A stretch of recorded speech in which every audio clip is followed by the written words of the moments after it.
অন্নপূর্ণা ভান্ডারের টাকা না পাওয়ায় কাকসায় বিডিও অফিস ঘেরাও করে বিক্ষোভ দেখালেন মহিলারা। অথচ রাজ্যে বিজেপি সরকার গঠনের পর মুখ্যমন্ত্রী শুভেন্দু অধিকারী ঘোষণা করেছিলেন যেসব মহিলার সত্যিই প্রয়োজন তারা মাসে ৩,০০০ টাকা করে অন্নপূর্ণা ভান্ডারের ভাতা পাবেন, কিন্তু বহু মহিলার অ্যাকাউন্টে টাকা না ঢোকায় ক্ষোভ দেখা যাচ্ছে। রাজ্যের বিভিন্ন প্রান্ত থেকে এখন সেই অভিযোগের খবরও উঠে আসছে।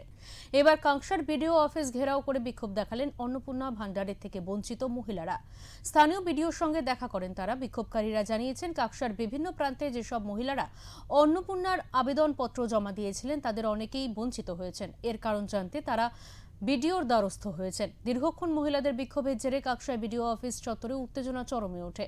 যদিও বিক্ষুব্ধ মহিলারা জানিয়েছেন এই ব্যাপারে কাকসার বিডিও তাদের আশ্বাস দিয়েছেন। ঘটনার খবর পেয়ে ঘটনাস্থলে পৌঁছে কাকসা থানার পুলিশ পৌঁছে পরিস্থিতি সামাল দেয় তারা।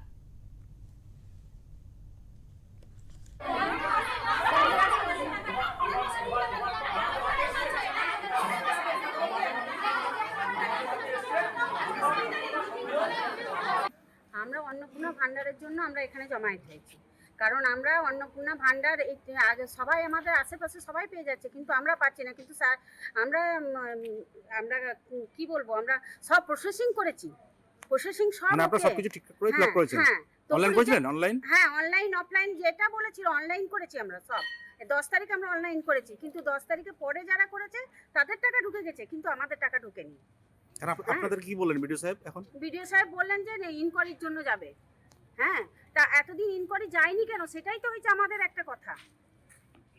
এতদিন ইনকোয়ারিটা গেল না কেন? আজ কেন আমরা যখন জমায়েত হয়েছি তখন বলছি ইনকোয়ারিটা যাবে, তার আগে কেন যায়নি? তার আগে তো 2 মাস পেমেন্ট হয়ে গেছে অলরেডি। আপনাদের আশেপাশে অনেকে পেয়েছেন? আমাদের আশেপাশে প্রচুর পেয়ে গেছে।